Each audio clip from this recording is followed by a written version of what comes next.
Okay, well, that's good to know. So there's this that little thing that popped up is going to make it easier to paint across seams, I guess. So I didn't realize it was painting on the texture, but the projection mode is what you really want for projecting across seams. I just assumed it was sort of painting projection mode in general already, but that's what I get for assuming. So learn something new every day. So yeah, so this paint system. So what I did is I went to so in the properties there's these tabs here, the materials tab it looks like, and then the brush tab. So I changed the brush to projection. There's also this paint on diffuse, and of course diffuse is color. So that's what I'm doing. When I get to painting specular, I'm gonna have to go down here and paint on specular. Um, but for now, I just wanted to kind of show that. So yeah, you want to be painting projection to project across seams. And look at that, yeah, because I mentioned in the last video that Photoshop didn't seem to be painting across the seams very well. I was like, well, I guess it's just Photoshop, so I guess Photoshop's not really great at that. But apparently, it looks like it's just this. This was the situation. Was you just have to make sure that it's set to projection for paint system. So again, that's like in the properties panel. There's the materials, and then there's the paintbrush tab. So we want projection because projection's gonna hit those go across those seams much nicer. So that's nice. Yeah, that's way better. I'll probably go back and retouch up some of the other seams as well then, because that is coming out way better.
All right.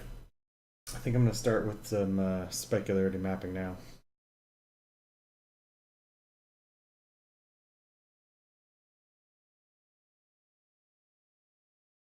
Wagon mode material, specular, new texture,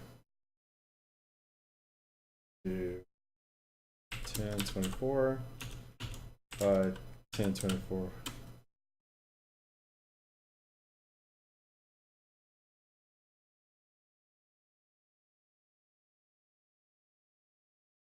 All right, so now we've got a layer of specularity, and it's going to default to this kind of 50% gray. Um, Now we can go one way or the other. we could throw a layer of black onto it just so that it's completely matte, except where we put specularity. Or we could start with pure white, and which you should never do that because pure white's insanely specular. It's insanely shiny. So I would say 50% gray is still kind of shiny. I mean, if you look, it looks pretty shiny already, even at 50% gray.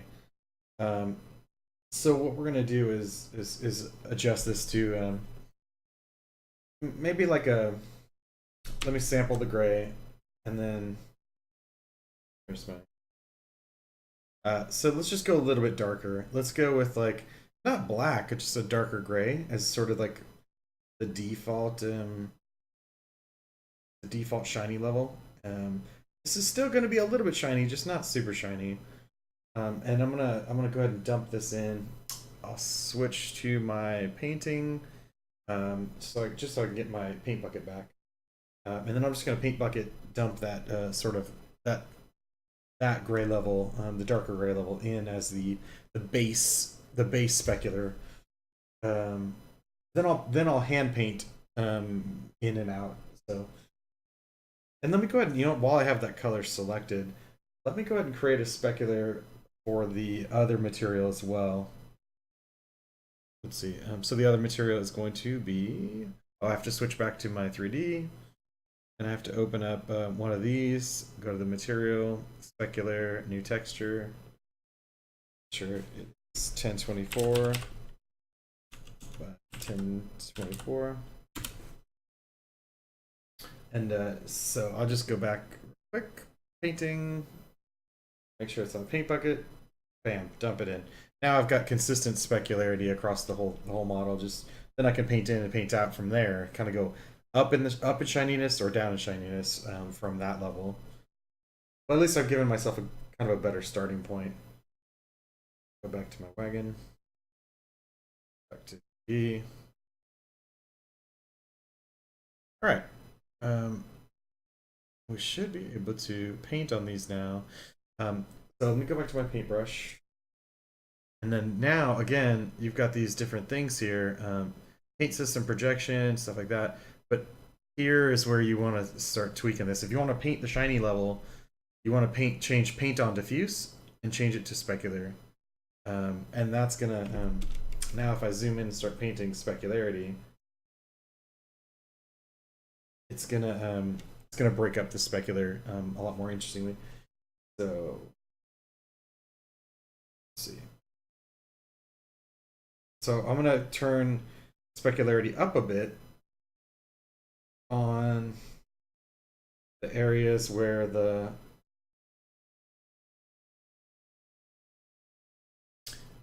onto the areas where of the wagon bed. In fact, let me hide all the other stuff for now.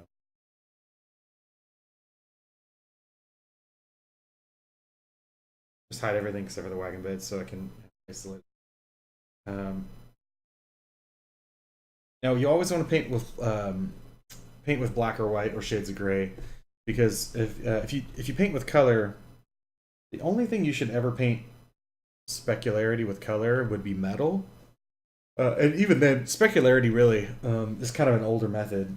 Most of the time, most materials these days for game engines are PBR, which doesn't use specularity. It uses something similar, but it's roughness is called. But anyways, it's going to be a black and white. It's going to be a black and white thing. And let me test this by moving the light. It's thinking it's doing.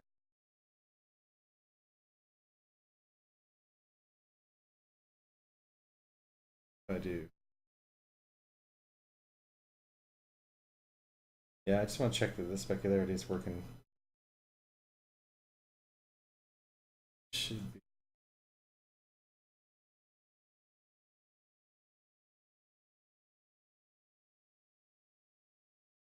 There. So I'm trying to make sure because it's interesting that the material allowed me to create the specular, and it's right here. Okay, yeah, so it's painting specular. Um, Okay, so it seems to be working the way I expected. Um,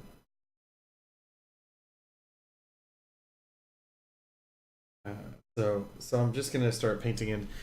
Mostly wherever the red is basically kind of the paint that's actually still like unrusted or deteriorated. So I'm gonna try to just kind of fill in areas. Although here, switch back to switch to black actually,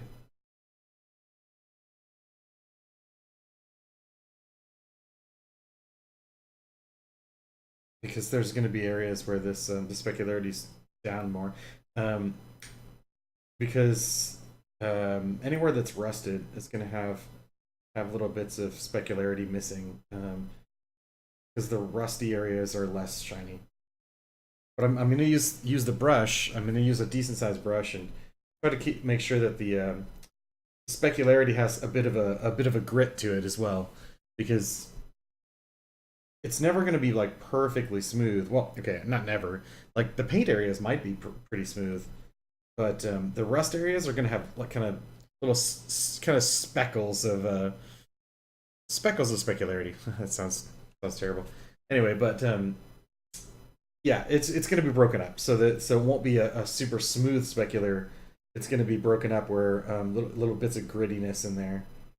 So I'm going to try to like to create that situation there.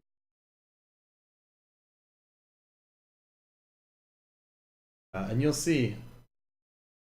will see just how much of a difference this makes in making this look so much better.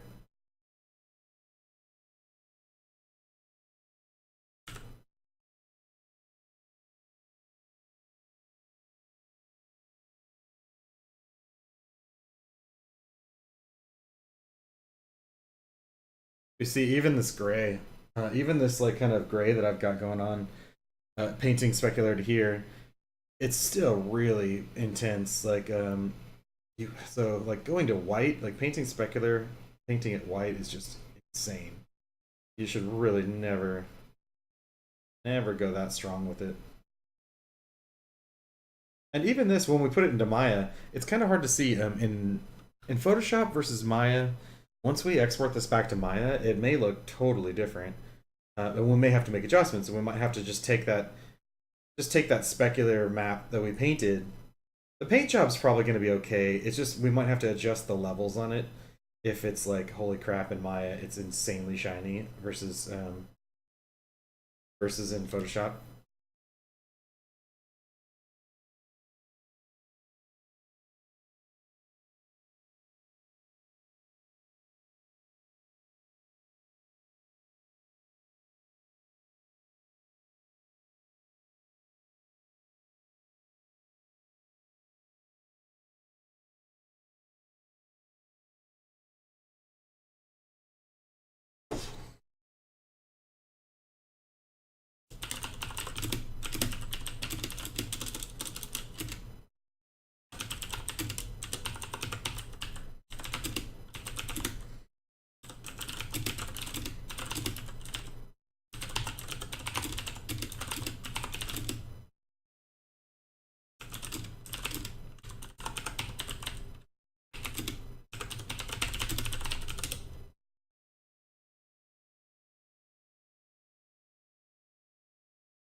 Almost done painting this sucker, I think, and then I can move on to rendering.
Hmm.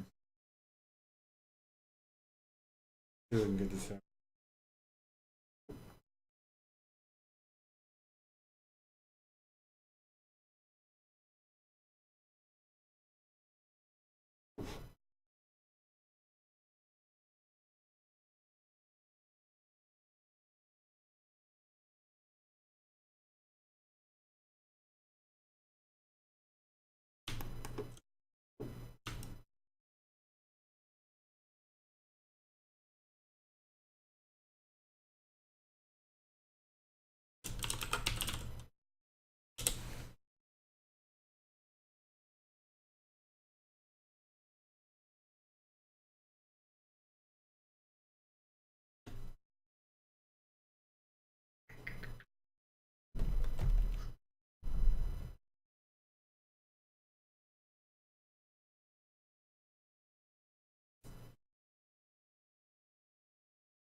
All right, so I'm gonna save out each of these texture files now.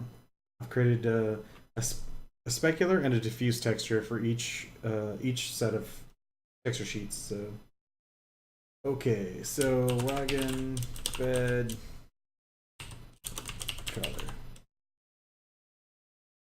color, down,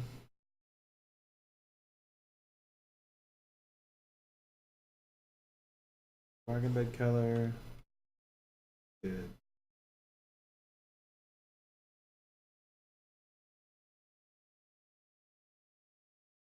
Specular.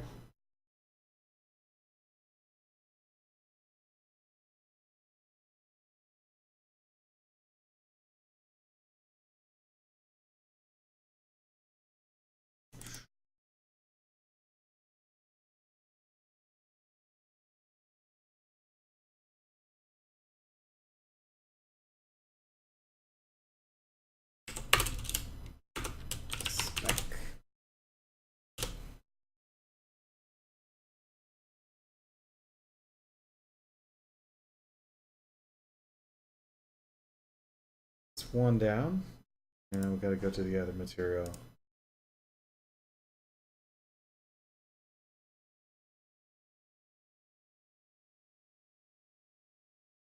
Oh, hey, thanks for the subscription. Oh, that's on YouTube. Getting YouTube subscriptions while I'm streaming to Twitch. Cool.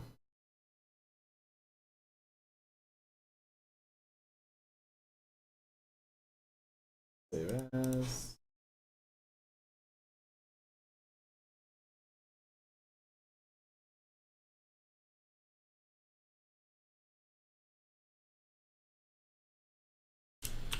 Wagon parts color.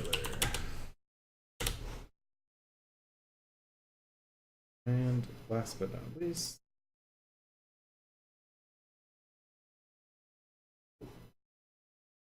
wagon parts specular.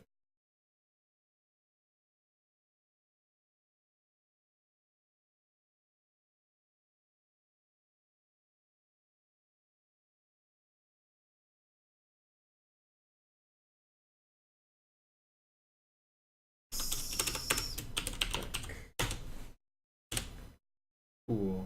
All right, let's see what it looks like in Maya now. Again, in Maya, we're just gonna assign this. I'll go ahead and close the UV editor for now. In Maya, I'm gonna want to access my material. So I want the attribute editor, which I have open already. So Control A if you don't have it open, or it's also these buttons over here. So anyway, attribute editor, and then I'm gonna go to the wagon bed material, that next tab over there. I could also get to this from the Hypershade. Excuse me.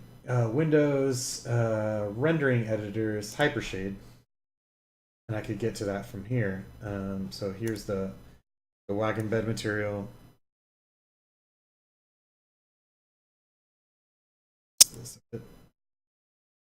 So here's the wagon bed materials, this one, and if I graph the network, that would be, you know, I can graph inputs and outputs. Right now I don't have any inputs. So right now this is it. I've just got the shader group and the wagon bed material. But there's nothing hooked up to it. So I want to hook up the color channel and the specular color. So to do that, I'm going to bring in, first of all, click on the color, and you could do everything in here if you want. This attribute editor is literally the same as this property editor at this point. So it just depends on if you need to like really dive into the node network. If you really want to dive into the node network, you can go into the Hypershade and you can select your materials, you can graph them, you can hook things up, disconnect things, and all kinds of stuff. You can also clean up all the other like unused materials and stuff like that. But basically, selecting the material is going to be the same. Working with it in the attribute editor is almost the same as working with it here.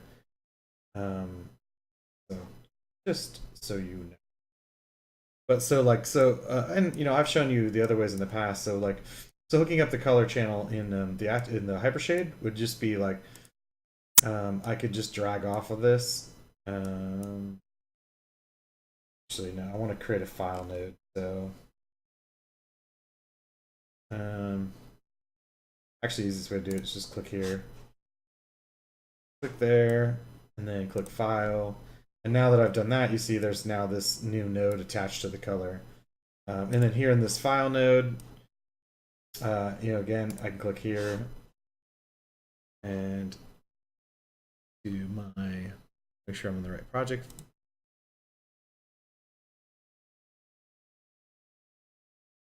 So I'm going to my wagon project, and then wagon bed color,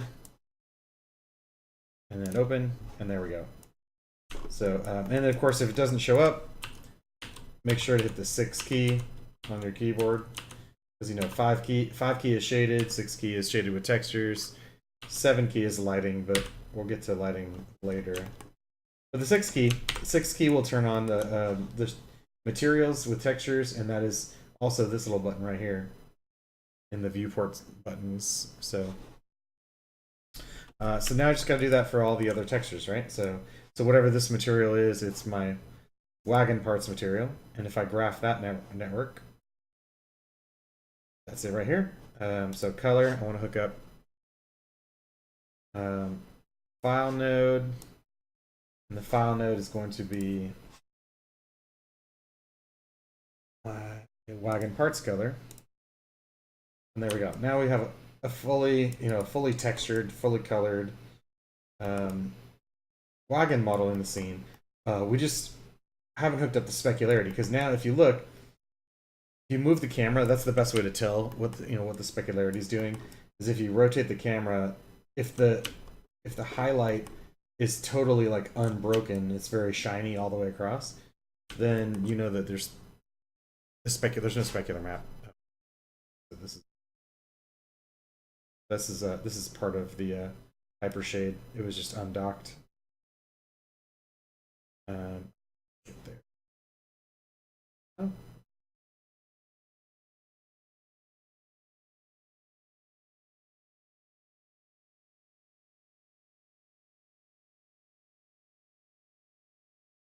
Oh yeah, there. Yeah, no, whatever. I don't really care to look at that much anyway. This is just like a little preview thing to show your material in a preview window. So anyway, okay. So now we've got color hooked up to both these, right? So I can actually graph. I can graph both of these, and I'll just graph the input connections because I don't need the shader group stuff. But now I have my wagon parts material and my wagon bed material, and they each have a color channel. They each have a color channel, but I also need a specular color channel for my specular map that I painted. You know, put the time into making a specular map, so might as well use it, right? So to do that, again, let's say I select this one. If I go to the specular color channel checker pattern, same process as hooking up a color map. It just click on File, click on this. I guess I could have just closed my attribute editor because it's open. In this case, wagon bed spec. So that's what the spec map looks like. Bam. And hooking that up, well, I can hooking that up, now you see the specular. Oh, whoops. No. Sometimes this could be viewport 2.0, or it's this. So let's try, instead of hooking it to the specular color, let's break that. So I can break that connection, and then let's put it into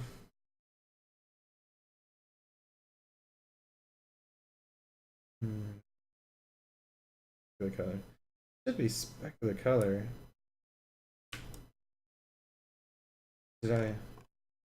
Oh, I hooked it up to the wrong one. Haha, that's why. Okay, so this one's supposed to go down here. This one is the wagon bed. That's why it was not behaving the way I wanted it to. So I can just drag out color to specular color. There we go. And now you see that as you move the camera around, you see how the light kind of shines off certain spots, like where I painted more than others. And it's like a lot more matte in other spots. This will become a lot more apparent when I have like a brighter light. Right now it's just the kind of the default lighting in Maya in the viewport. But this is going to feel much better in terms of the shininess. It's only certain spots that will shine more. Like mostly the painted areas, the non-rusted areas are going to shine a little bit more. In fact, let's we'll save the light. We'll put the light in the cottage scene. I just want to get this set up nicely to then import it into my cottage scene. Okay, so I still have to hook up this specular for this one. All right, so specular color.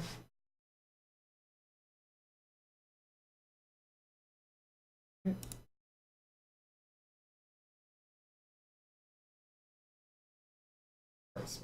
Oh, there we go.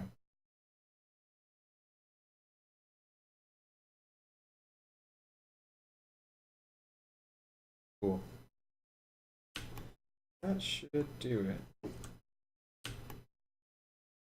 And this is all the materials we need for this particular model. This is good to go. So I could save this,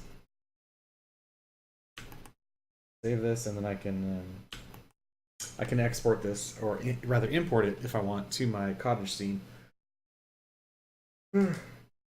Just to have something nice and fully textured with color and specular into a scene that I can render to show lighting and rendering.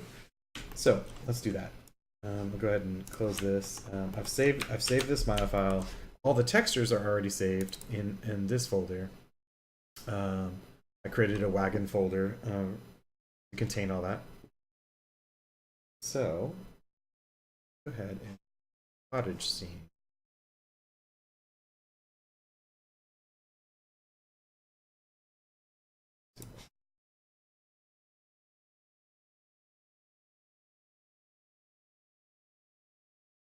Close.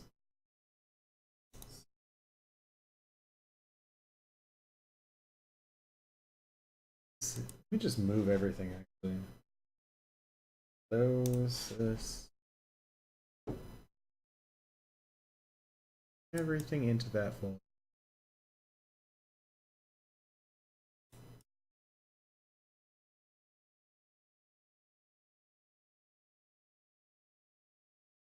There we go. All right, now let's open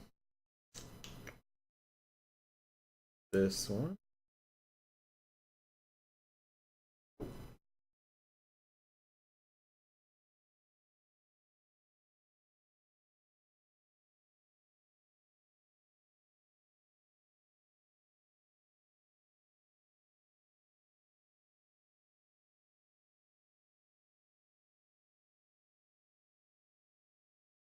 All right.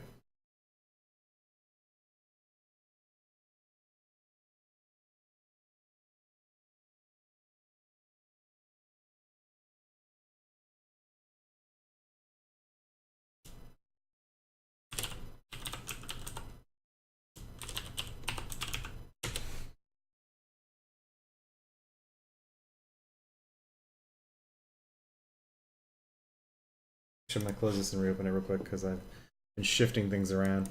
In fact, I'm also going to copy, paste some of that.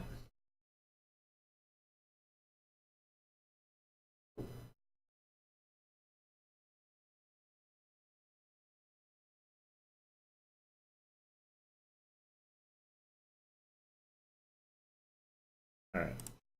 Now, if I import the wagon,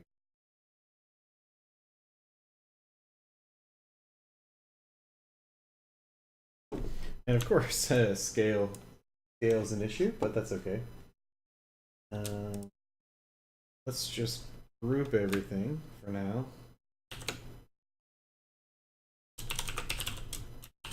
Wagon group.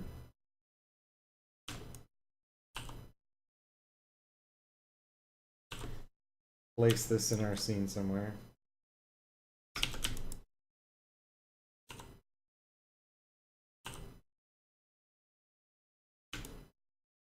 Choose a scale. Let's put it up next to the mailbox for a minute to sort of evaluate the scale. That's almost good.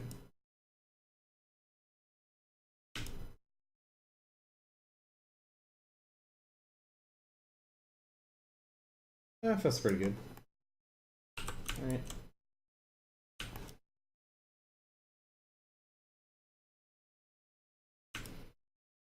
Just assume that the wagon is over near the tree.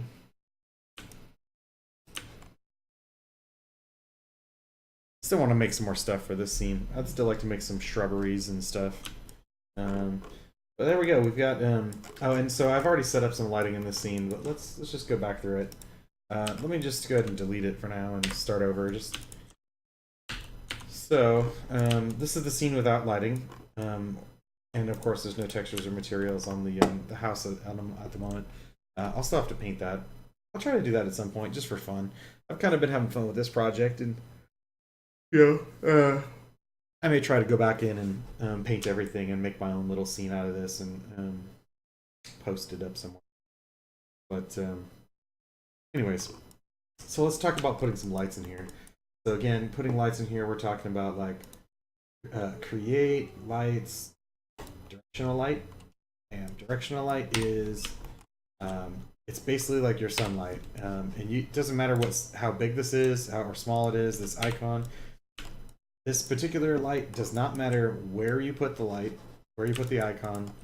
Doesn't matter if you scale the icon up or down, if you want to make it big, it's easy to select or whatever. It doesn't matter. None of those things matter. The only thing that matters for this light is the orientation of it. This is basically sunlight or moonlight, but you should only have only one directional light at any given time, because it doesn't make sense to have more than one. Okay, so this, and generally speaking, if you have an outdoor shot, it's going to be your sunlight or your moonlight, and that should basically be your key light. Key light meaning it should be your primary light that's like the strongest light source. The other lights should be weaker, and this should be definitely should be the strongest shadow casting light. Speaking of shadows, we need to have shadows turned on, so let's turn those on. And again, to turn on lighting in general, it's the 7 key is the easiest way to do it, and it is also this little light bulb icon right here in the viewport display thing. I already have shadows and ambient occlusion turned on, so I'll turn those off. So again, just so I can show you. But yeah, so if you hit the 7 key, it goes into lighting mode, and it turns on this little light bulb. So now you can choose a light direction and kind of get, the light is actually casting light onto the surfaces, and so some of the surfaces have light hitting them and others do not. Now again, this is just literally literally a direct light source, meaning it's only saying, okay, this is a lit surface or this is not a lit surface. But at the moment, it's not casting shadows or bouncing light. Bouncing light's a whole nother thing, and we're going to talk about that with Arnold. But so right now, this has got some lighting, but we're not seeing the shadows yet, and we really want to see the shadows to make an informed decision about what we want our light angle to be. So to turn on the shadows, again, it's this little button right here, the viewport. I don't know if there's a hotkey for that. It's a little bit different than it used to be with viewport 2.0 and so forth. But anyways, but to turn on the shadows, just click this little shadows button in the viewport buttons. And then now, if we start to rotate this, we start to get some different scenarios here shadow-wise. So I'm going to go ahead and choose something like this. I like sort of where the shadows... I'm mostly trying to... I want the front of the house to be illuminated. But I also kind of like having a little bit of shadow under the overhang here. I also like having a little shadow under the flowers. I want the flowers to be lit, and have some nice lighting on them. The wagon has a nice shadow underneath it now. The tree, I like that the tree's shadow is kind of... It's basically the tree's shadow in this case is now connecting, in terms of design, it's connecting the tree to the fence. So it's kind of... Otherwise the tree is just kind of floating on its own. And I'd still like to make more shapes, more models, to sort of fill this space better. I feel like the front yard is a little bare. Plus painting, if I painted a bit of a path or a sidewalk, things like that, that would help to fill this space a little bit. So design-wise, I'm not really happy with it yet. I'm not done. There's still more things I'd like to add. I'd like to add things on the table and so forth. Anyways, and I also like that there's some shadow here, or from the overhang of the roof there, but it's not the backyard, side yard, whatever, isn't completely in shadow. So it's choosing where the shadows are and how much shadow you have is going to be a big part of setting up some nice lighting. Okay, so far so good. I also like to turn on the ambient occlusion. It's just this is a viewport only thing. Turning on screen space ambient occlusion, it's only giving you ambient occlusion in the viewport. It won't show up in the render.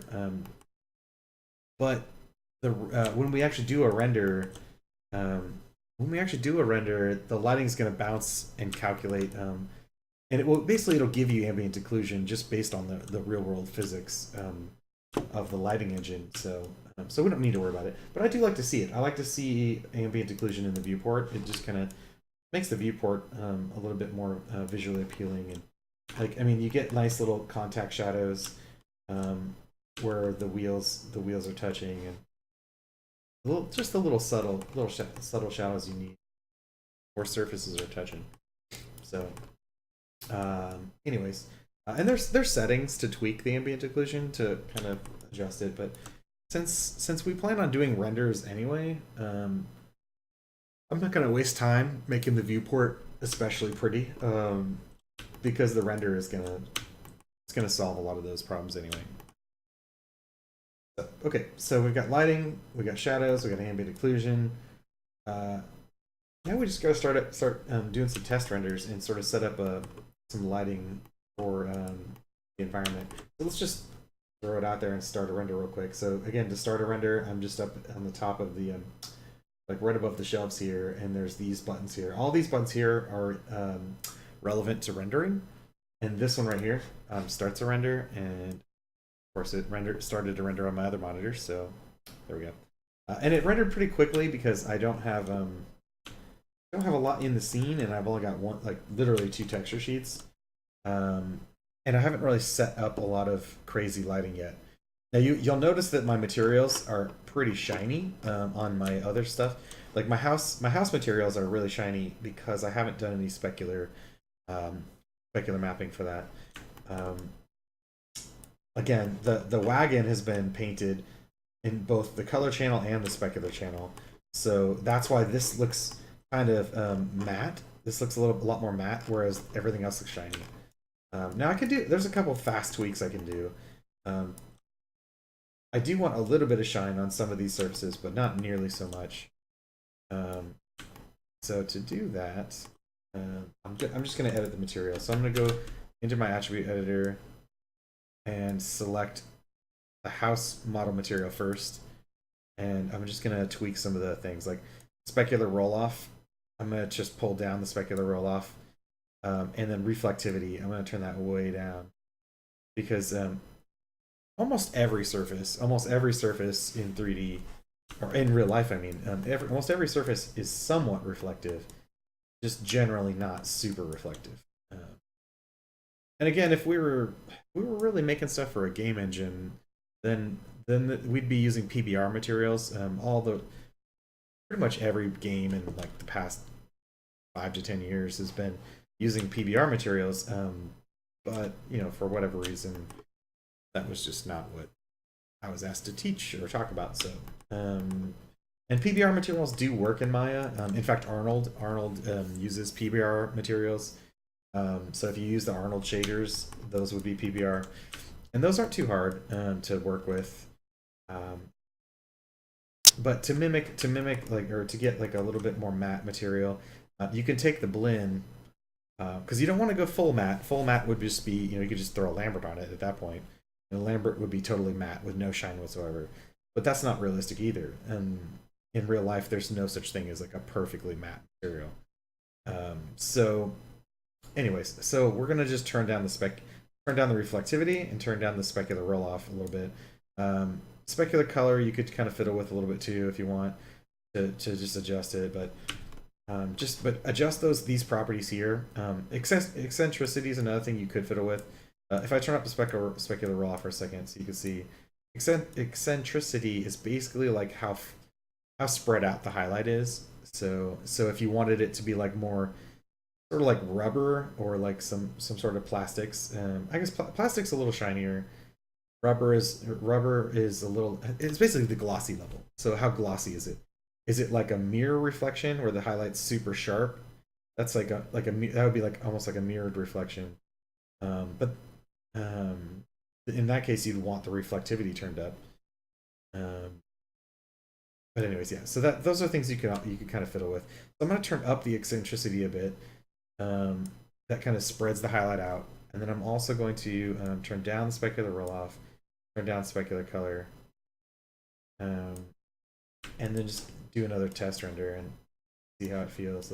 Let's change our resolution that we're rendering at, because right now we're rendering at whatever resolution was the default, I guess. But let's give it some more resolution. Let's have these renders come out a little nicer. So again, renders. These are all render buttons here. The one with the gear may be obvious. The one with the gear is the render settings, and so that brings up this dialog box. Mainly for now, I want to change a couple things. I should create a camera first of all. So let's create a camera first. Create camera, and let's pull it kind of back, and let's switch our camera here. Panels, perspective, camera 1. Now I'm actually looking through that camera that I just created, and let's set it up with a resolution gate so we can see what will actually render. So we're going to go to View, Camera Settings, Resolution Gate. And what that's going to do is, of course, now this sort of inner area of the viewport, the inner area is what will render if we do a render. So we can, you know, kind of compose a shot that seems cool. So for now, since the only thing textured in the scene is the wagon, maybe I'll just sort of focus in on the wagon and kind of play around with that, and just leave the cottage as like sort of a background element. Okay, so back to this note. Now that we have a camera lined up and in the scene, where it says render roll camera, I'll go ahead and change this to. I should. Okay, so click add renderable camera. I'll go ahead and delete the perspective camera. I don't really need to. But camera one. So now camera one, which is this camera, is the renderable camera. Um, and then presets HD 540. So that's that's old school. Kind of a small resolution. I want to at least go up to HD 1080, which is 1080p. So 1080 HD resolution, right? So that'll be a little bit nicer. It'll render a little higher res and kind of be a little more fun. So I bumped to, yeah, there we go. Okay, so so far so good. And then a lot of the rest of this is just fine. You don't need to dive into this too deep. Um, Mostly just give it a give it a decent resolution, right? So that when it renders, it'll look nicer. Now that I've created this new camera, I need to go here to render camera one. I need to switch this because if I just click the render button again, it'll just render the last thing rendered, which was the perspective camera. So now I can render camera one. See what we get out of that. Now, one of the benefits of Maya 2018, again, this is only for Maya 2018, is when they changed things. And I haven't changed my gloss level on my other material, so it's still super shiny.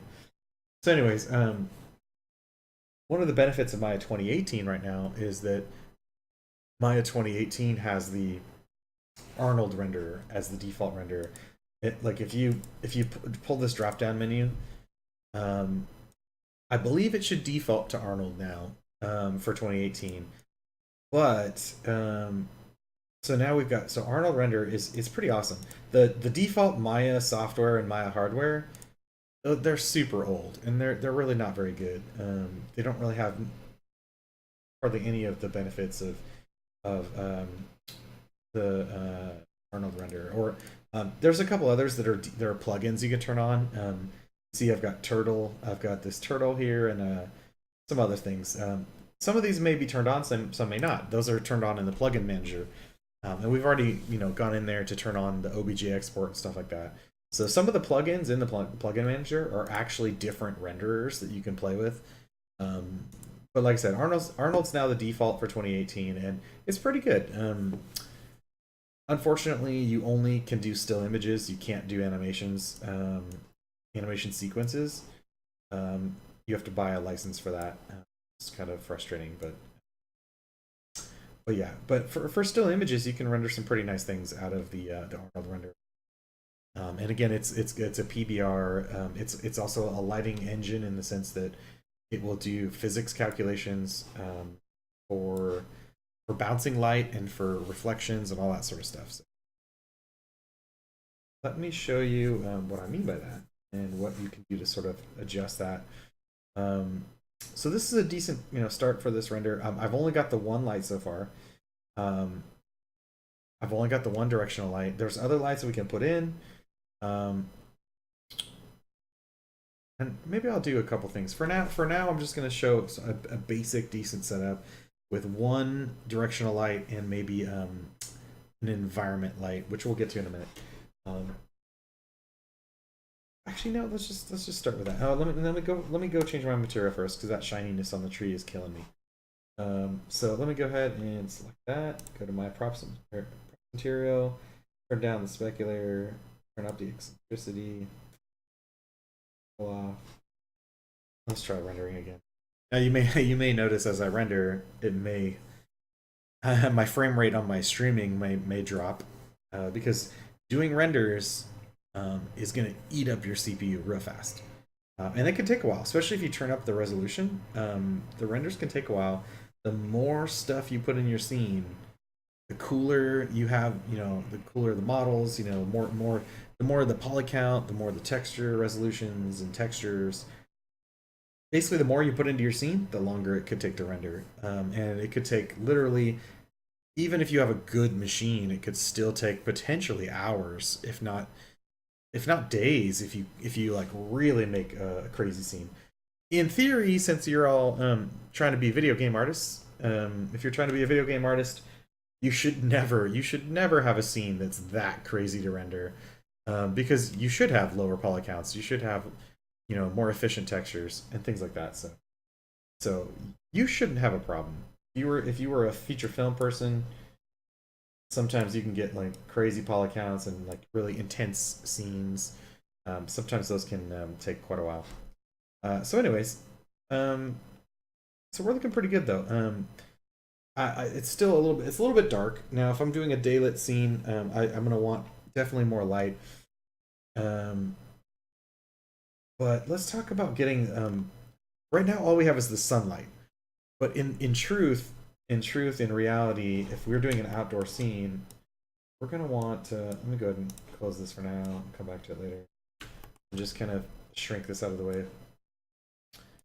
So, in truth, if we're lighting an outdoor scene in a bright sunny sky, we're gonna want more than just sunlight because there's basically two light sources by default at any time outdoors, and that is the sun and then the sky itself. Because the sunlight hits the atmosphere and then scatters in the atmosphere and then um, turns blue, and then but that blue skylight, that blue atmosphere is going to fill in the shadows. Right now, our shadows are super dark; they're pitch black, and that's not realistic. Realistically, these shadows would be filled in with blue light from the blue sky. Assuming the sky is blue, if it's overcast, that's a different story. But if it's a bright sunny day, then we need some blue sky to bounce light into the shadows and tint them blue. So, anyways, to get that, what we're gonna do is I usually don't use the shelves, but on Monday we actually discovered there is an Arnold shelf. So Arnold again is the renderer, right? We did discover that one person didn't have this shelf. For some reason, this shelf was gone for one person, and I don't know why. There's also up here, if you go to the rendering section, like if you change this from modeling to rendering, there's an Arnold drop down menu here as well. So if you don't have the shelf for some reason, you can always go up here. It has a lot of like all the same stuff basically. But the shelf was pretty cool because there was one thing in particular that was like a one-click answer, a one-click easy answer for creating fill light, and because that's what you need right here. You need fill light is the proper lighting term, but you need fill light to fill in the shadows so that they're not insanely pitch black. So if the fill light, easiest thing to do is create a sky dome, which is this one right here. Create sky dome light. Now there's a couple other ones. Create light portal, create a physical sky. There's some other stuff in there. You might want to experiment, but this one seemed, when we were in class on Monday, this one seemed to work pretty well and be a simple one-click solution. So, bam, one click, and now we see a much better scenario here for lighting. We still have the directional light. We still have shadows from it, but the shadows are much more subtle from this. There's a lot more ambient light from the skylight, and now there's settings for this as well. So right now in the attribute editor, you notice it created a giant sphere basically. There's a giant sphere that got created when I created this sky dome, basically this skylight. And if you want to get back to it, if you want to get to the properties of it, you can just reselect the sphere. You might even want to put that on a layer, like down here in the display layers, because sometimes you're not going to you're going to click on this on accident, and it's going to drive you nuts. So you might even want to create a display layer for it, where you can do this and this one, bam, and this should do it. Oh, that's okay. I just created a new layer, so I need to add it to the layer. Okay, so I can just right click and add selected objects. There we go. So you might want to do that just so that you can kind of hide and show that if you want, or make it unselectable. Where now it's there, but you can't accidentally select it. Then if you need to select it again, just turn this back to normal.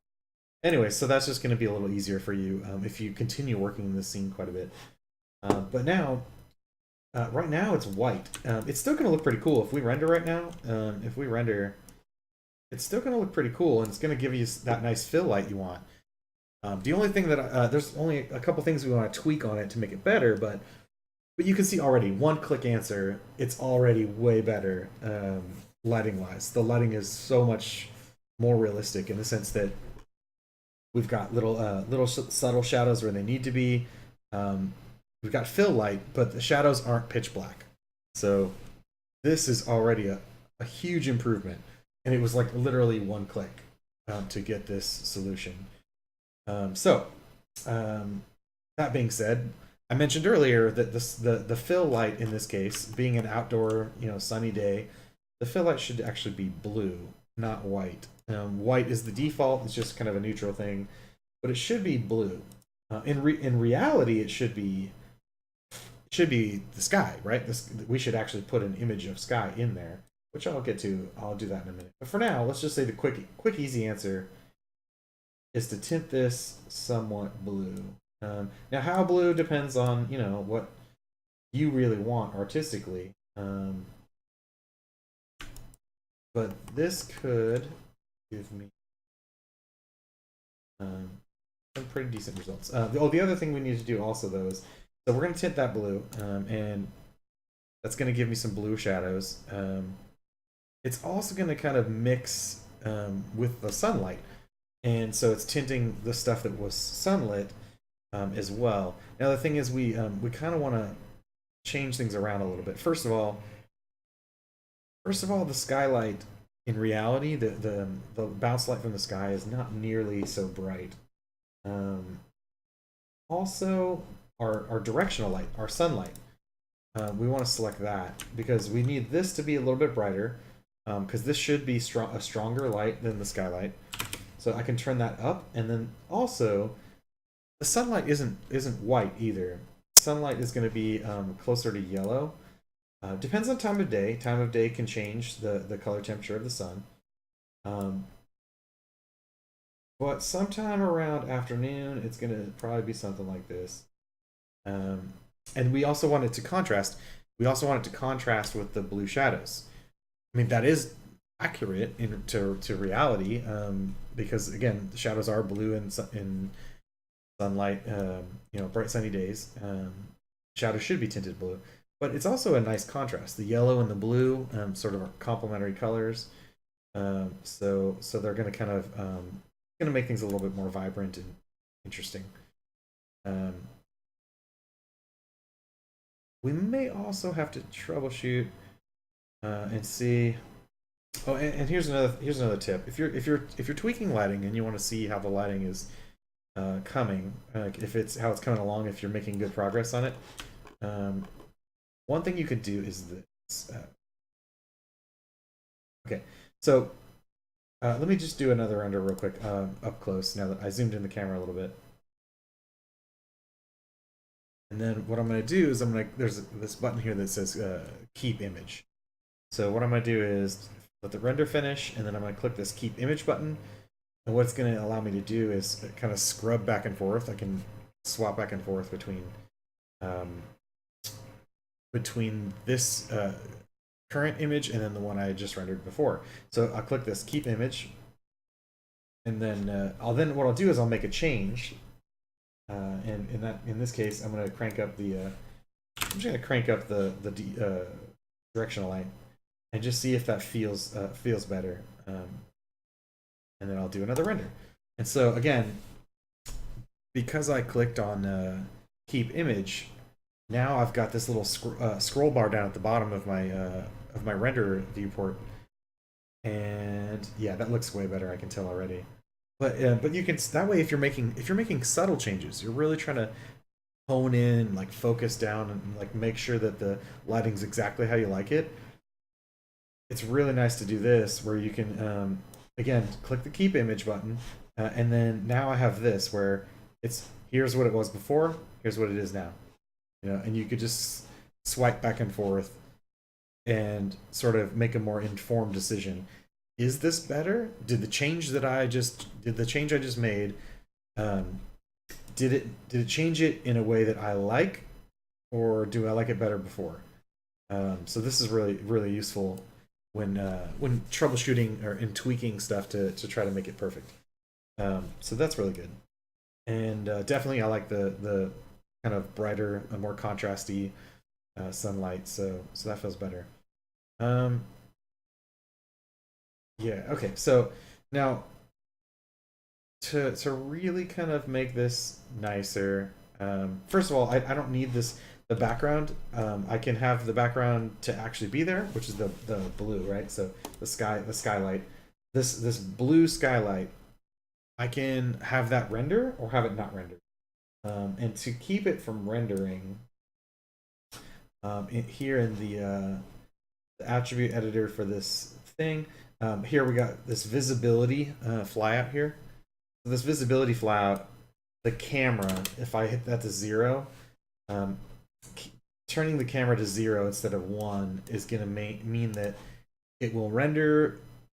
It won't render the blue in the background. Basically, is what it means. Or whatever color you put into the color channel of your skylight, it's not going to render. It will use it to create lighting. It's still there in the sense of it's still contributing light to the scene. It just doesn't actually put that blue into the background anymore.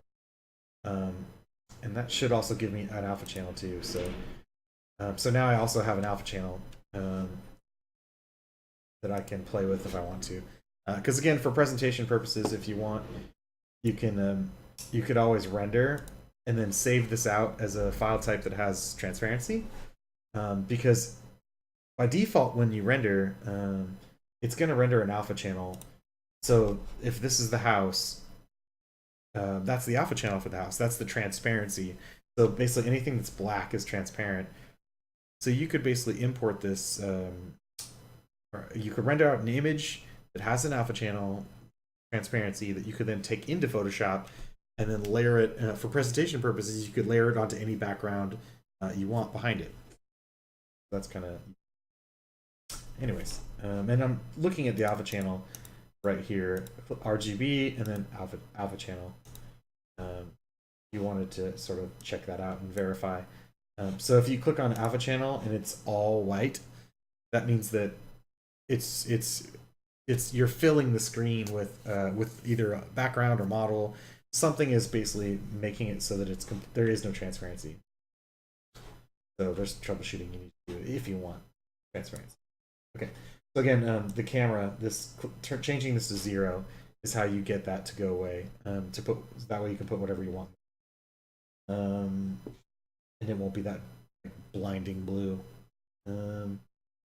So the rest of this you could probably leave alone. Probably fine. Oh, you can also tweak the intensity and the exposure. If it's too bright, like if the shadows are too bright, if it's contributing too much light, you can always turn down the intensity and or the exposure. Either one of those will sort of dim it down where it's not quite as, it won't fill in the shadows quite as much. Okay, so go ahead and make this again.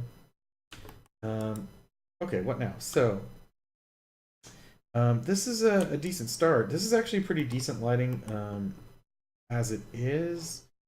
To really kind of make more adjustments to make it nicer. There's a couple things we could do. For right now, the shadows are pretty harsh at the moment. Which if it's high noon, like if it's like sunny high noon, hard shadows are kind of realistic in some scenarios. But we can soften them a bit, and to soften them, we're gonna have to play around with the light itself, which is the directional light in this case. Because in reality, if it's even a little bit hazy, like the atmosphere is a little hazy, or if it's cloudy, especially like overcast or anything, it's gonna soften these shadows to where they're not quite so sharp. So generally there'll be a little bit of softness to them, and most of the time anyway. It's only like high noon on a super clear day that would be super crisp part shadow. Okay, so let's play with that for a little bit first before we get too crazy with other stuff. All right, so let me select my directional light again. And let's play around with that a bit. So shadows, if you open up the shadows, we've turned up the intensity, we've colorized it, yellow. Now shadows, the kind of shadows we're going to use are going to be ray traced. Some people like using depth map shadows. I personally, I never like them. Ray trace shadows are more accurate. Ray trace shadows also will penetrate transparency. There's a lot of things with depth map shadows that are kind of a pain to deal with. Ray trace is going to be more accurate. It's going to be nicer. Um, and again, if you're doing stuff for a game engine, you wouldn't have to deal with this stuff anyway. Because the lighting engine and the game engine would be totally different, or not totally different, but different enough that whatever. All right, so ray trace shadows, light angle. The light angle is going to control basically how much, how fuzzy, how soft the shadows are. Um, and if you turn this up, let's just use a random value. And now you won't see it in the viewport though. You're gonna have to do a render. So let's try that and then turn it up. Yeah, because this some of these ray trace shadow settings, they're not going to show up in the viewport. You're going to have to do a render just to see the results. So again, it's one of those scenarios where it's a good idea to start saving images, right? So save an image and then do another render, and then save an image, do a render, and then changing the value each time just to see what kind of results you're getting. So I need to go ahead and save this. All right, so now I've saved another one, and then now let's try tweaking this some more. So shadow rays, we're gonna have to turn up the shadow rays. Just go to 64, and then just crank this up, and just see. Let's just go extreme with it and see how much of a difference it makes.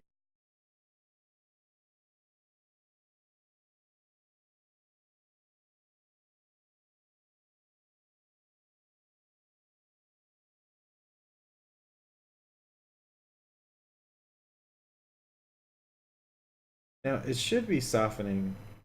Should be softening the should be softening the shadows. The fact that it's not makes me concerned that this is maybe an Arnold thing, because Arnold has its own lighting scenarios for each thing. So we might have to play around with this a bit here instead. Um,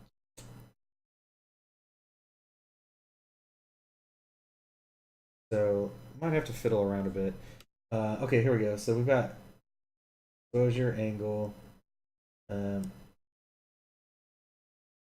so maybe we need to play with it here in the Arnold settings instead of the. These are the old kind of Maya settings. So try fiddling with it here. Let's try that. Let's up the angle quite a bit. Turn up the samples. Let's see what happens. Because in theory, Arnold is supposed to take into account. In theory, Arnold's supposed to take into account the Maya settings and convert them to its own settings at render time. But it's again, it's still pretty new. Yeah, I'm seeing a little bit of softening now. Because Arnold's supposed to respect the Maya settings and like convert them on the at render time to Arnold settings. Yeah, that's much better. Um, so yeah, softer shadows are going to be a lot more pleasing.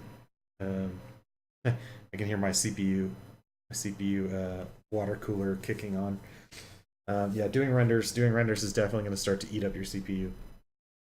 Anyways, yeah. See now, you see how much softer the shadows are. That's already feeling a lot better. So it turns out it looks like the Maya settings are being ignored. Um, so just go ahead and choose your angle here, and then choose. Now, if you do turn up the angle, it's the same thing here: light angle and then shadow rays. What that means is if you want to soften the shadows, you also have to turn up the resolution of the calculations. You have to emit more shadow rays basically, um, because if you don't, it's going to get blotchy. It's going to get blotchy and sort of pixelated. Um, so in order, if you turn up, the higher you turn up the radius, basically the angle, then you need more resolution to maintain that shadow, uh, the shadow resolution, so the shadow resolution doesn't disintegrate into blotchy, ugly crap. Anyways, but so that's much better. That feels pretty cool. Um, And I'll turn up the samples even. I'll just go up to like 10. Actually, let's go to 8. And try one more time just to see if we can get a really clean, nice soft shadow. And I think this will probably be fine because it was already looking pretty decent.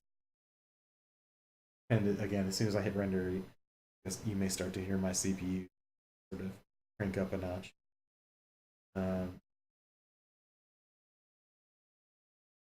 Getting somewhere. And this is definitely much better lighting than you would ever get from like the default Maya render or like just straight up old school scan line rendering. This is Arnold. Arnold is basically a ray trace renderer, which means that it actually shoots out rays of light and bounces them around the scene to calculate the real world physics of how the light should bounce, which really makes a difference. It makes lighting so much nicer. Like all these little subtle differences in the shadow, where the corners have deeper shadow than other areas, and the nooks and crannies have shadow where they need shadows, and it's just gonna work so much nicer. So also reflections, you'll get a huge boost in the quality of your reflections and stuff like that. So anyways, this is all super good stuff. You guys are lucky that Arnold is kind of built in by default now, and it just makes this whole process a lot easier because there's a lot of the work you used to have to do. A lot of the work you used to have to do with lighting is kind of done now. Like a lot of it's done for you. Arnold is even easier than Mental Ray, which is what I used to have to play with, and I really liked Mental Ray. It did some nice stuff, but you had to kind of dive deeper into the sort of the mechanics of it to make it work really well. But yeah, so there we go. We've got a scene. We got a fully textured wagon. Let's just take a nice close up of it and sort of see what that feels like.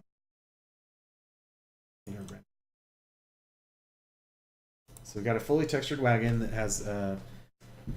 has color maps and specular maps, and then we also have it into the larger diorama scene, and it's lit and it's rendering nicely. So it definitely the having nice textures on the wagon definitely makes the rest of the scene look absolutely terrible. So it's motivating me at least to try to get back to that, work on that. So yeah, it feels pretty good. I feel like the wheels may be too shiny. I think the wheels are too shiny in comparison to the rest of the rusty stuff. So there's definitely some, and that's the thing is sometimes you can't tell, you can't really tell these things until you actually put them into Maya, and even more so, you really can't tell until you do a render. Sometimes you do a render and you're like, oh wait, that texture actually doesn't look as good as I thought it did, and you're like, okay, I got to go back and make some adjustments. Because at the end of the day, what really matters is what does it look like. What? Oh man, I just noticed my frame rate's just choking to death. Yeah, the render is killing my frame rate. Anyway, but yeah, so at the end of the day, it matters what does the render look like. If you're rendering out still images, or if you're actually making game art and you're actually putting it into a game engine, then at the end of the day, all that matters is what does it look like in the game engine. Does it look good in the game engine? If it doesn't look good in the game engine, it doesn't matter how cool you thought it looked in Photoshop. You know, you have to find a way to make it look good in the engine. Anyways, so that's pretty much it for right now. Again, I went through. I know it was kind of a long 3 hours. Some of it was probably boring because I was just zoomed in on my wagon, painting. Because you should be if you're gonna do a good job. You should be painting for hours. It really makes a difference. to put something together that looks. So, anyways, so yeah, there's a long stream. There's a lot of painting, painting color, painting specular, and and I had already painted a lot of the color, so it takes a long time to do a good job on these assets. So put the time in. Put the time in if you wanna make something look decent. It's gonna take a while, and you should be okay with that. Um, and then yeah, so at some point I'm gonna try to go back through and I'm gonna try to go back through and paint all the rest of this and make it look decent, and then do some more renders and just to show what this whole process, this whole project would look like if you put some time into it and make it look nice. Um, so hopefully you guys got something out of this, and I've covered the whole process now, like um, texturing in Photoshop in 3D, and then importing the textures, both color and specular, and making sure they're hooked up properly. Um, let's see, and I've showed you how to set up lights. Let me talk a little bit about some of the other lighting scenarios. Let's make a few changes real quick and show you kind of how you could change this from a daytime scene to a nighttime scene. At least the short version of what that would entail. For one, the color of this light should change from yellow to blue. Um, Now, blue seems like an odd choice. Like, why would the key light be blue? It's just apparently I read an article about this a while ago about, in movies, if you ever watch a movie or a TV show, they can't show, like, if it's a night scene, they don't want the night scene to be like pitch black where the viewer can't see anything, because the viewer needs to be able to see what's happening. Like, if you're playing a video game, you still got to be able to see where you're going and see what's going on in the environment. Um, so the trick is basically what they do is um, they use blue light instead of no light. They use blue light because blue light, I guess, is how the human eye perceives. If it's really dark out, like you're walking around out at night, the human eye starts to perceive more blue. I don't know. It's kind of weird. You should look up that article. It's pretty interesting. But yeah. So anyway, so in feature films and movies, things like that, if you just use blue lighting, it kind of makes it feel like it's nighttime and it's moonlight, and it just kind of feels right to us, even though it may not seem physically accurate. So anyway, so I'm going to change my directional light to blue, and then I'm also going to select my background environment light. And then I'm going to turn this way down. I can leave it blue, but I'll turn it way down. Because I do want the shadows to be sort of deeper and darker and less filled in. So I do want some shadows. I want some shadows from the moonlight, but I want them to be darker and in this. Maybe I'll go more saturated with it as well. More saturated, a little bit darker.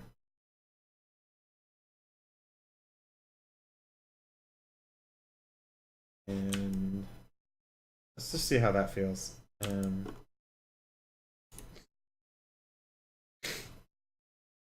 a quick render. And now it's probably going to be a little bit still pretty dark in the shadow areas.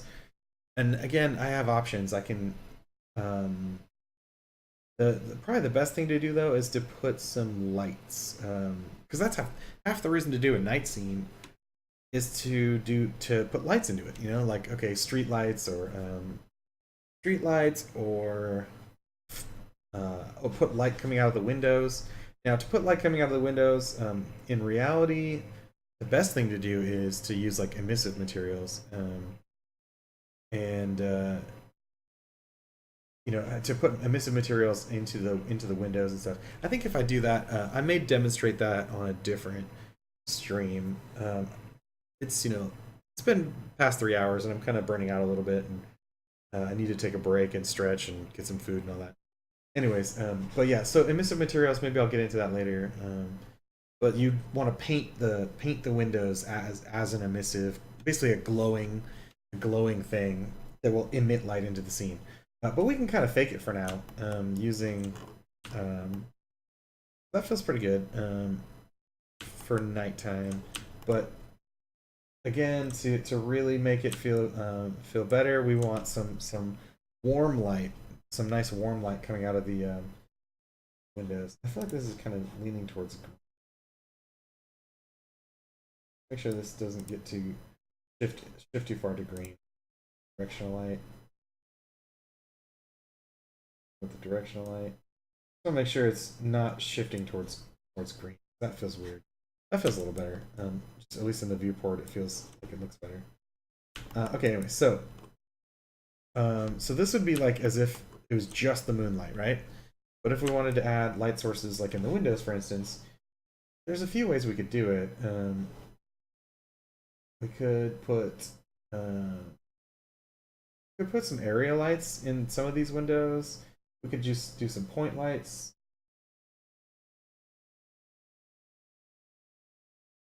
Now,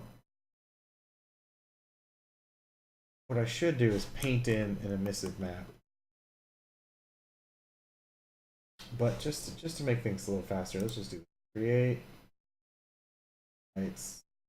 Let's just throw a point light in here and see if that starts to feel kind of right.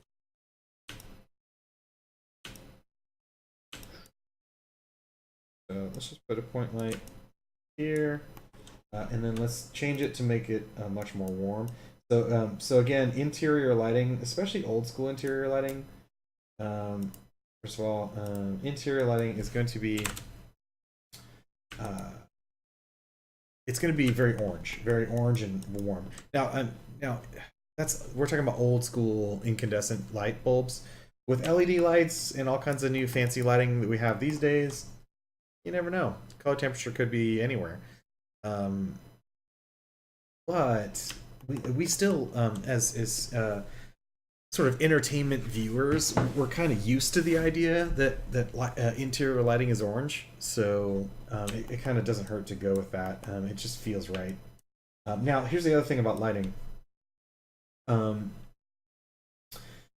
It defaults to having no decay, and that's again not accurate. It's not physically accurate. So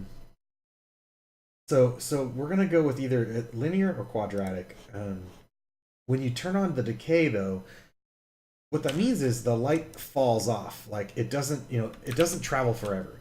If there's no decay, the light will travel forever unless it hits something, right, and casts a shadow. Which reminds me, we also want to make sure shadows are on, which they should be on by default. Again, ray trace shadows. So they are. And the Arnold portion of it we might have to adjust when we do renders, but we'll check that out in a minute. Anyways, so we have shadows on. So, but decay rate, let's just go with quadratic. But now, if you do turn on a decay rate, as soon as you turn on a decay rate, if you don't crank the intensity up, like I cranked it up to 5 already, and it's pretty small. We're going to use a few of these though, so let's put a few of these. So let's just duplicate. Control D, scoot it over. Control D, scoot it over.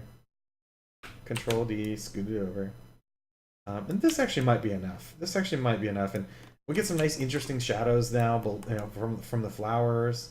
We might want to scoot these all though. So right now, I'm gonna just shift select them all, and I want to push them back. I want to make sure that these are really coming out of the window. That feels a little better.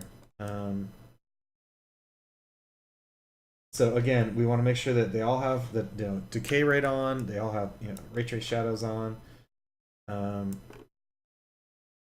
This could work.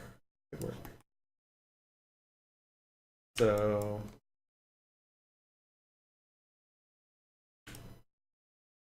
placement seems pretty decent. All right. So now, again, in reality, the best thing to do would be to have a texture file painting the window panes, and the window panes should be emissive at that point. Either emissive or reflective, but reflective doesn't make sense because what I'm actually doing, I'm kind of cheating. I'm putting a light source outside of the window pane, which not quite right, but hello, Dragon Kite Games. For the four window lights, would you only make one of the lights cast a shadow to simulate a single lamp, or would you leave all four lights casting a shadow? So if I was actually doing this for like an actual low poly asset for a game engine, I actually wouldn't use any of these lights. I wouldn't actually use point lights here at all. I'm just doing this for rendering in Maya. But yeah, if I was actually doing this in a game engine, I would probably actually just each of these faces here on my texture sheet, I would paint with an emissive map. So like I would paint yellow or whatever color the light's supposed to be, and I would just paint those with that color as an emissive map, and then it would then actually be yellow and emit yellow light. If I was doing kind of a stylized low poly, kind of thing. I mean, because the reality of the real window, of course, would be this would be transparent, and there would be an interior, and then there would be like lights inside that were shining through glass. But if you're just doing like something stylized, you kind of have to come up with something that is going to work instead. And so generally speaking, I've seen this done a lot in games, is where you paint an emissive map where these window panes are painted yellow and glowing yellow. And again, with a decent lighting engine in a game engine, emissive maps in game engines now can actually emit light. They look like they're glowing, but they actually do emit light into the environment now, which is amazing. That's fantastic. Now, not all games can take advantage of that, because it is kind of expensive. To have emissive maps actually emit light into the environment, that gets a little bit expensive. And some games, some studios aren't willing to pay that price computationally. So I'm gonna go ahead and duplicate some more of these here with them. So yeah, again, it's kind of a choice that the studio has to make on whether or not it's going to be worth it to have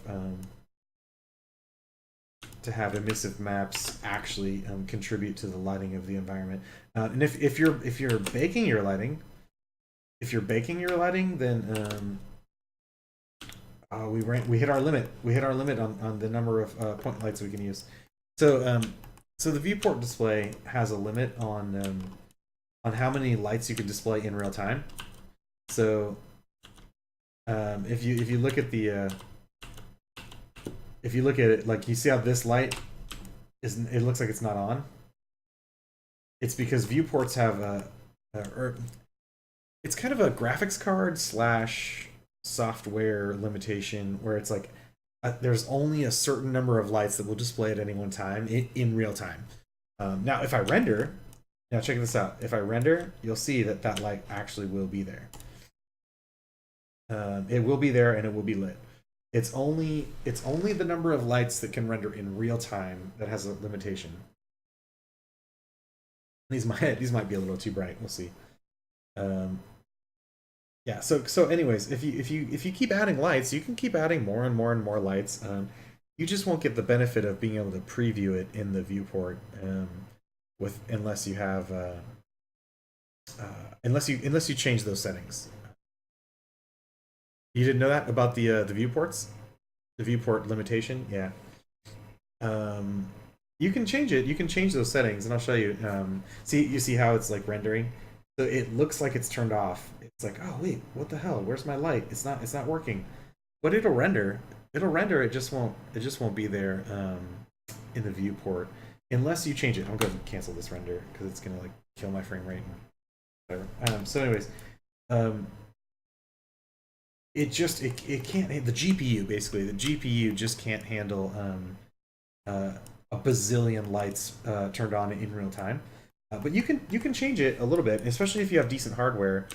You can crank it up a little, and to change that is in up here in the viewport settings, the viewport menu, where it says renderer, it says viewport 2.0. Viewport 2.0 is like the default renderer for, it's been the default renderer for Maya for a few years now.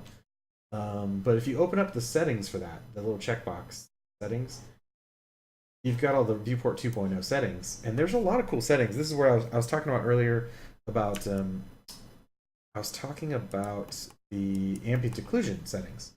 So here, screen space ambient occlusion. Here you've got a bunch of settings for that if you want to play around in the viewport to adjust those settings. Again, the ambient occlusion settings only work for real-time ambient occlusion in the viewport. So these don't render. But again, so right here at the very top, performance, light limit. So light limit is exactly what it sounds like. You literally, it defaults to 8. So if you get above 8 lights, which is exactly what I have right now, I have 9. So this was the 9th light. Now if I turn this up, 9, bam, there it is. So I can turn it up. I can turn it up and allow for more lights to be displayed at once. But there's a reason that this is listed under performance. It's listed under performance because you crank this up too high, it's gonna just oh my god, my GPU just like freaked out. So yeah, see what's happening is it said nope, that's crazy. I don't know what you're talking about. Let's see, either that or I bumped something. No, okay, we're good. Yeah, I must have just bumped something. Oh, but yeah, my viewport is definitely slowing down a bit, and I've got a good graphics card. I've got a GTI a GTX 1080 Ti. It's like an $800 video card, so it can handle a lot. But at a certain point, even the best machines are going to start to burst into flames. Okay, so let me just go again. And just kind of add in some more of these lights. So, and again, you don't need these. You don't need these to render necessarily in the viewport. I mean, and if you were making game art, if you were doing a game for real, you would be doing this in the game engine anyways. There's no point in. There's no really, not usually a point in lighting it in Maya if you're planning on going into a game engine with it anyway. At that point, just put all your assets into the game engine and do the lighting there. So like, let's see how far I can go with this. Crazy. Pull these out a little bit.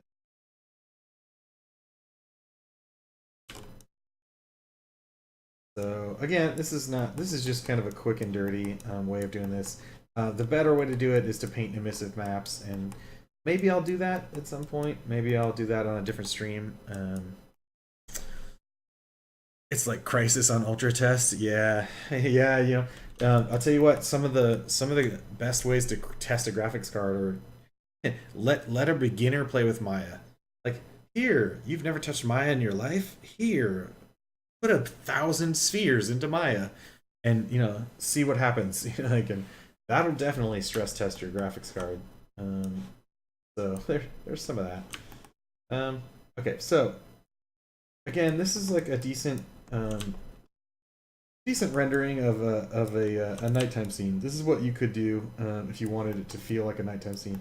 Of course, the best thing to do eventually, though, is to also test render. Bear with me as my frame rate drops again, but we want to see how Arnold does with this.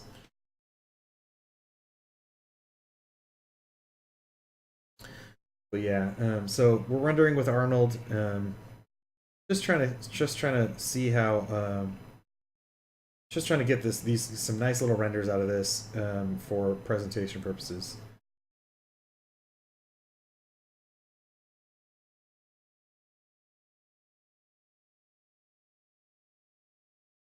But the key is to hit the right balance. The key is to hit the right balance where we do want the light coming out of the house to kind of read nicely and kind of feel cool, but we also want to balance it out where we don't want the shadows outside to be super dark either. And hitting the right balance of for a night scene is kind of it's kind of tricky to get the right balance. Where right now we're losing all of this area over here. It's getting super dark. So what we want to do is fill in some of that. I feel like the moonlight is nice. I feel like the moonlight is a nice brightness. It's kind of balancing with the interior lights. But I want to turn up my fill light a bit. So again, I'm gonna select my sky dome shape and sort of boost my exposure, my intensity a little bit, and see if that kind of fills in the shadows a little bit more. I want the shadows to be there, and I want them to be kind of deep, but not so deep that the player can't like see anything. Like it's like and go, wait, I don't know, what's over there? I can't see anything. And then we'll test render again. Again, I should have been keep doing the keep image thing.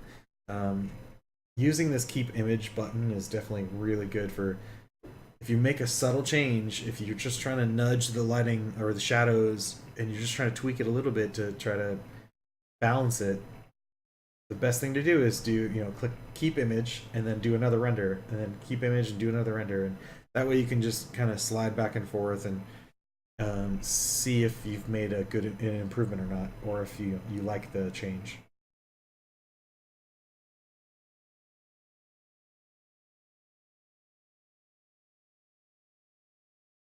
That's looking a lot better. At least now the shadows are there. They read as as cast shadows, um, but they're a little less intense. Like you can at least see what's happening in there. So so that's it. I mean, like now I've kind of gone through a daylit scene and a night scene. In fact, yeah. So there we go. Kind of scroll back and forth. We can see a daylit scene, nightlit scene. Um, so now it's just going to be a matter of, like if I was gonna first of all I definitely have to texture the whole thing, but if I was gonna turn this in from here, it's just a matter of choosing good camera angles to make a pleasing composition, right? So now you just have to be a photographer to choose some fun angles to make this some a pleasing set of renders. And one thing to keep in mind too, since these are tiny little dioramas, the one thing you don't want to do, you might want to do a couple shots that are kind of filling. You always want to fill the frame. Is I guess what I want to get to. You always want to fill the frame with your artwork. Don't ever zoom out like this. Don't give me a render like this. If you give me a render like this, it's just not good. Not good photography. Fill the frame. These are literally photography techniques, right? So you always want to fill the frame with your subject. You don't want to leave a whole bunch of negative space around a subject. That's just kind of lame. So something like this would be okay, but then definitely give some close-ups where you get like pick a subject that you have like the wagon, of course, is a cool subject, and because it's textured and it's actually an interesting object. But so pick some angles that like focus in on one or two things, like this, and then of course you have your resolution gate to help you frame the shot, but um, yeah, try to pick some different angles. Oh, also the other thing I was gonna say is, again, if you go to View, select Camera, you can adjust your focal length. And again, if you know anything about photography, the focal length is, it's how wide of an angle is it, right? So there's super wide angle stuff, and then there's like, focused, like kind of tight angle shots, and like, so one thing like I would encourage is try to get some wide angles of this, because it's a little diorama. Change your focal length to like 12 or something, and just get some kind of like extreme like wide angle shots that are just it's a little easier to fill the frame with interesting stuff that way. And I don't know, maybe I want to like repose this. Maybe this is going to be a little bit more interesting if it's um, composed differently. And feel free to move your objects around too. Move your the objects in your diorama around a little bit if it's going to give you a better shot, a better composition, and then do another render, and then just keep going. That's the problem I had in UE4. I'd make a night scene, but the shadows were insanely dark. Something I still need to toy around with, but this is giving me an idea. Cool. I'm glad I could help. Yeah. Yeah. It's just lighting is tricky because you got to find just that right balance where, um, like the instinct is to be like, well, it's a shadow. Of course, it's supposed to be dark. Like, and that kind of seems like the right answer, but if the shadows are so dark that the player can't see anything, it becomes a challenge, and it doesn't feel right. Like, the trick is really to shift the color temperature, or just kind of you gotta trick the player into feeling like, okay, it feels like a shadow, but because of the color temperature is this color or that color, and but you still want to let them see. You still want to let them see details and perceive those things, like, and you don't want to hide all those nice textures. You put some nice textures in your scene. You don't want them to be like lost in shadow.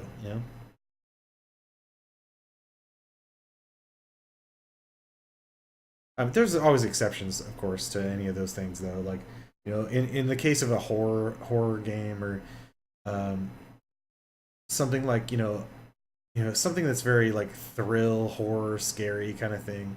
Then maybe you do actually want some shadows deep enough that the player can't see into, because that will heighten the anticipation. Like, oh crap, is there a zombie in that shadow that's gonna jump out at me? Um, and at that point, then you want little pockets of light, uh, because the little pockets of light will be like the safe areas. Yeah, just kill that render. So, um, yeah, so we're having a little fun here, and I think this came out pretty decent, lighting wise. So again, some pretty quick, easy answers, for using Arnold. Arnold's it's pretty nice, and there's some pretty nice things you could do with it without a lot of too crazy work. Um, a lot of it's going to come down to tweaking the light properties, the intensity, the shadows. Um, but the biggest thing that makes this really work so nicely is it's this it's this environment light. So again, on the Arnold tab, it's this sky dome light. The sky dome light it's the fill light. You really need fill light, for lighting to really work and look good. You need fill light. Now, how much fill light and how accurate, and like, bouncing the fill light around with a physics simulation. Luckily, all of that hard work is done by Arnold. Arnold does all that for you, so like you have it easy. But you need fill light. You just need it to not be the stupid ambient light from Maya. Because if you go to the create lights ambient light, this Maya ambient light is just terrible. It's just not. It's not physically accurate. It's just it floods every shadow, every nook and cranny is just flooded with light, and that's not realistic. Um, so, anyways, oh yeah, I wanted to talk about. I wanted to talk about creating a sky. You know what? Let me just download one real quick because I have one of my own that I can use and sort of just show you. But so talking about using an actual image file to use for image-based lighting, instead of just throwing the blue color on there like I did, the solid color, we can actually use a photosphere. You can actually use a photosphere and throw that in as the skybox, which gives much more interesting light and shadow information. That's true. It's fitting in certain games in terms of exploration game, or just even an image you would want the viewer or player to explore the scene. Skydome? Oh, yeah. So here on this Arnold tab, if you look on the selves again, this is Maya 2018. Um, on the Arnold tab, or if you don't have the Arnold tab for some reason, if it's not loading, you can go here to the rendering dropdown, and then in the rendering dropdown, it'll turn on this Arnold tab or Arnold dropdown menu. So all the stuff that's in the Arnold tab here is also here. But yeah, it's just this button right here. It just creates Skydome light, and it's a one-click answer that gives you basically gives you fill light, and that's pretty nice. So, anyways, and then what was I gonna do? Oh yeah, so let me find a good image to throw in here. Something with a good strong directional light in it.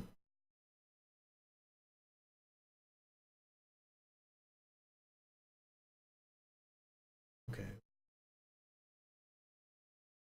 Good work.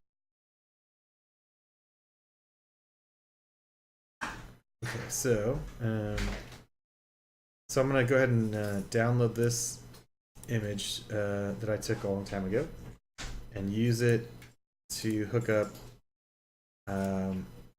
scene.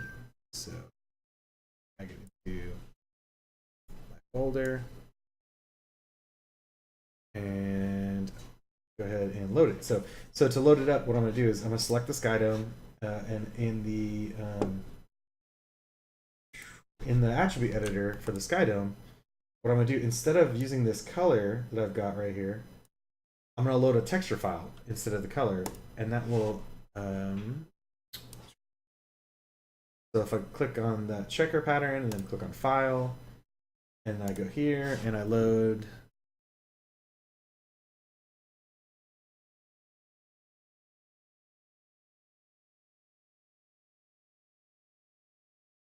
Again. So, oops, no, it's not in wax. In cottage diorama. Okay, so here I've got this image file like from a playground. I took a 360 sphere.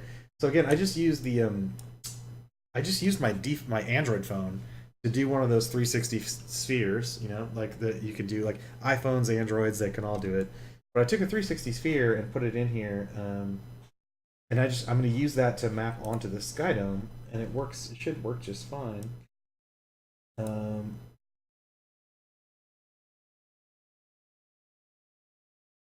Latitude, longitude, and I can actually adjust the placement. But high, so let me just see if I can just go -500 and drop it down a lot faster. So this will end up being it'll work as a light source because there's actually the sun is over here. It's going to work as a light source, and it's going to work as a reflection as well. And I can leave it in there to render if I want, but what I'll do is I'll turn off the actually I've already turned off the rendering of the camera, so it's not going to render the negative. That ought to feel pretty good. I mostly want sky. Okay, so I mostly want sky. I mostly want sky in there anyway, but having a little bit of this other stuff in the reflections won't be so bad either, because it'll help to add to the reflective properties anyway. But yeah, so now if I render this, this image will actually contribute to the lighting. And what's good about doing this, image-based lighting, one of the benefits is image-based lighting gives you much more variation in your light. If you use a solid color, it's just flooding the scene with that solid color, and it's the same brightness. And but using an image for lighting is going to break up that lighting quite a bit and give it a lot more variation, both in hue and in brightness, and yeah, it really it makes a difference. It really makes the lighting look so much nicer. When you use an image for the lighting as opposed to just a solid color. For your fill light is what I'm referring to most. So anyways, I can just kind of fiddle with the exposure and the brightness. And let's just see what it looks like if we do a render. So mostly I'm going to keep an eye on my shadows and see if they're being filled in too much or not enough. So just do another quick render. Wow, that's a brilliant idea. Never thought about doing my own 360 photos. Doing a 360 photo of actually night would be a big help too. Yeah, exactly. Yeah. So night's a little trickier because of course the smartphones some smartphones have better low light capturing abilities than others. And the 360 photos in particular are a challenge because hopefully hopefully my frame rate's not totally dead. I can see my frame rate dropping because I'm doing this render. But anyways, yeah, doing the 360 photos is already sort of challenging for the CPU of the phone because it's trying to like line up the all the images and stitch them together. Doing it at night is going to be even more challenging. Not impossible necessarily. It also depends on if is it like at night uh, in the middle of the woods or is it at night under a street lamp? You know, like do you actually have some ambient light in your environment? Because of course, the less light you have, the harder it is for the harder it is for the cell phone to sort of stitch it all together. But still, sunsets and sunrises are definitely great to do. Doing sunset and sunrises 360. First of all, it's really cool because it looks cool. But the beauty of it is these 360 photos, they actually map right onto a sphere. They map right onto a sphere um, because that's how they're sort of designed. They're designed to work on a 360 sphere. So you got they work great for lighting and reflections. And if we had any we had any reflective surfaces right now, like if I painted some specular, um, if I painted more specular on some of these surfaces, you'd see that reflection coming through on surfaces. There's some specularity on the wagon. Let's see if we can get we could see some interesting reflectivity on there. Although this is not an Arnold material, it's a blend, so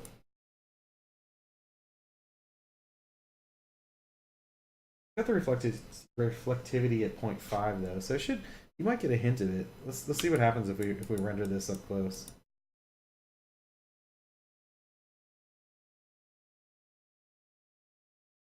Ooh, what about a dusk or not quite dead of night? Yeah, yeah, dusk or dusk or dawn, that kind of thing.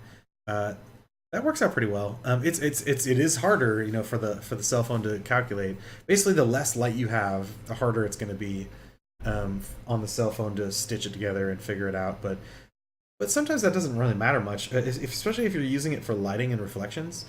Like if you're actually going to use it to render as the background of your environment, then you really need good stitching. But if you're just using it for generally for lighting and for reflections, if the stitching's not perfect, no one's going to be able to see it anyways, unless you have like a perfect mirror reflection somewhere in your scene, which is almost impossible for a game engine to handle.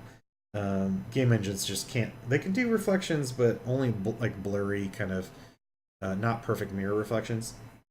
So, anyways, I think it's mostly catching the light from my point lights. So it's losing some of the ambient light. Anyway, I'm gonna go ahead and kill the render. Yeah, I was just thinking in terms of just using the lighting information from the 360 photo. Yeah, exactly. Yeah, if you're just using lighting information from a 360 photo, then it doesn't really matter much if the stitching's perfect. So, by all means, go out there and just start snapping a bunch of 360 photos from with your cell phone. Because it's a great resource for lighting. Um, Now, again, I'm using this. I have used it in game engines. I've used game engines. I've used that technique in game engines as well. Um, but mostly, I'm using it for rendering in Maya,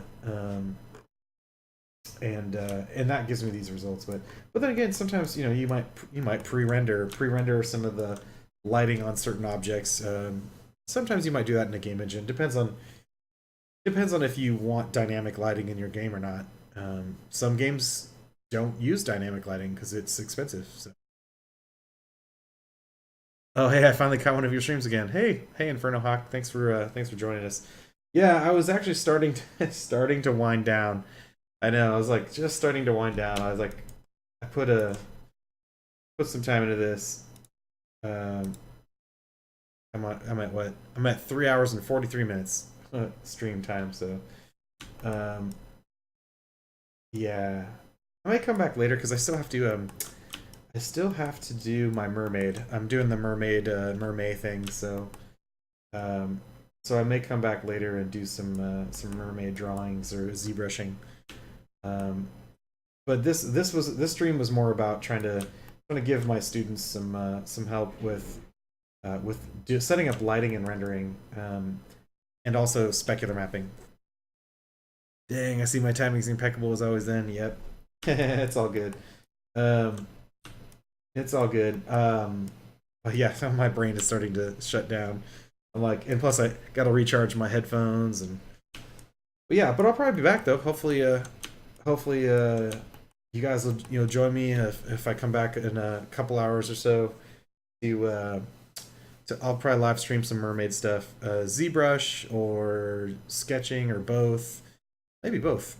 Well, thanks. Yeah, thanks, Dragon Kite Games for joining me. I appreciate the conversation and the questions. So again, I'll be doing this stuff pretty often, and it's getting towards the end of my teaching semester. So um, in a couple weeks, I'll probably be doing this. Oh, thanks for the follow.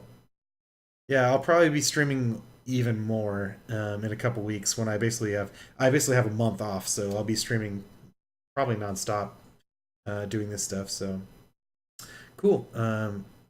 Well, thanks, guys. Appreciate it, and I will hopefully see you guys either later tonight or sometime soon. Appreciate you joining me, and we'll talk about art more next time I see you.